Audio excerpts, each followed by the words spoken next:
My name is Bart Carpenter. I'm a member of the Membership Council at Unitarian Church of Harrisburg. It helps if you have marketing guys on your membership team, because we really did approach it strictly from the standpoint of marketing. We do not control the product, and that's the first message we had to give to the members of the committee.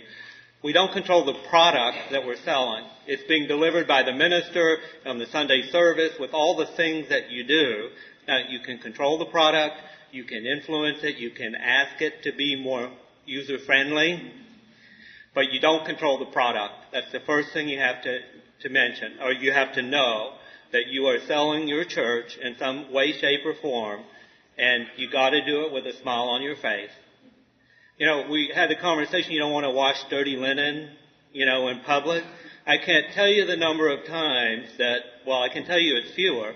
People downstairs in coffee and donuts after the church will mention to a newcomer, some horrible thing that happened 2 years ago and is ancient history, but they can't let go of it. Training your congregation to be friendly is something that you can do. You can get your minister to do it. You can do it as part of your committee. But it involves raising your congregation to meet the sense of radical hospitality that's part of your mission, so that every single one of them will approach every single newcomer that walks in the door with a smile on their face. That's what radical hospitality is all about. We have it down. It doesn't happen overnight. We met 6 years ago, I think, when we first... my experience joining the Unitarian Church of Harrisburg, I sat down with the minister for 15 minutes, we signed the book, and they gave me a pledge card. It was partly a result of that. That was one of the low points in our membership cycle, that we set up a process to imbue our church with a spirit of hospitality. Now, when those guys walk in the door, there is a minister or whoever is preaching for the day, is usually at the front door. We only have one door, by the way. That helps. We have one front door. I was talking to the woman from Rockville who had 6 doors around a round building. Deal with the logistics that you have, but plan for it. I can guarantee you that your normal newcomer is going to come in what he or she thinks is the front door.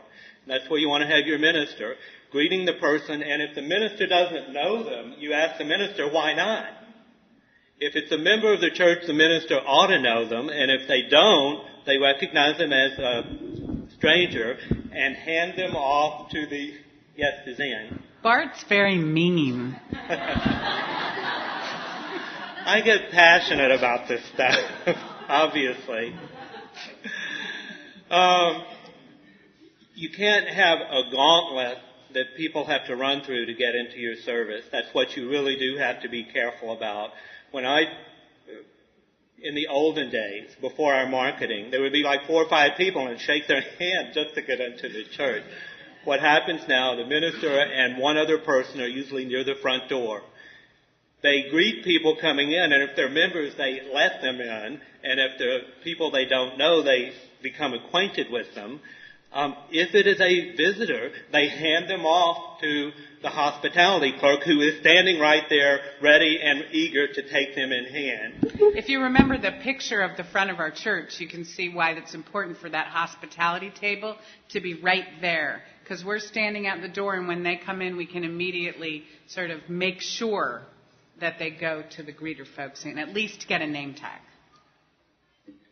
But the cut line here, you go through all kinds of processes, but marketing is an active and engaged process. When that person walks in the door, walks up to your table, you want to get their name, you want to find out why they came to your church. Did you find us on the internet? Are you the friend of somebody? Any reason to have a conversation with this person. So we actively engage with these people. We take their name. Let me go on to the next one. Basically, it's almost like if you think you're selling real estate and you have curb appeal and stuff like that. If you don't catch them in those first 5 minutes, it's going to be much, much harder to catch them at all.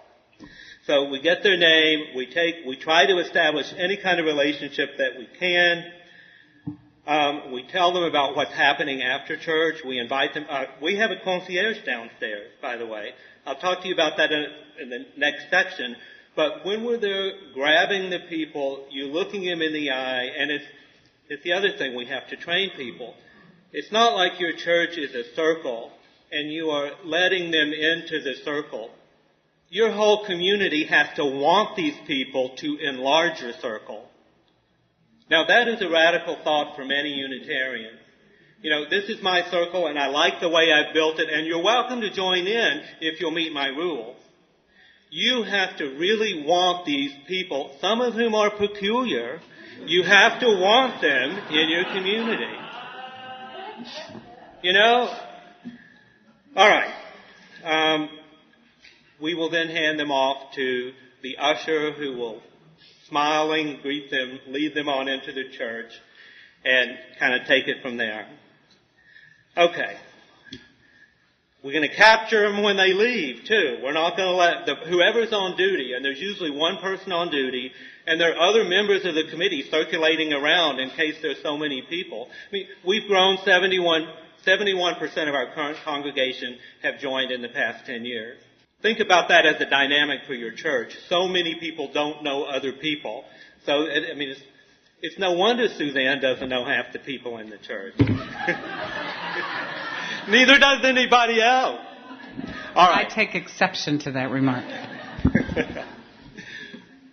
The person on duty is going to capture the guy coming out of the service and remember him or her and remember the conversation that they had and try to express, you know, oh, I hope your Aunt Matilda back in Beaumont would have enjoyed this. Just anything that you can show them that you remember who they are and that they came to your church.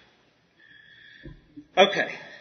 When they walk away, I want them to have a flyer. Every Unitarian church I've ever been in has a zillion flyers everywhere.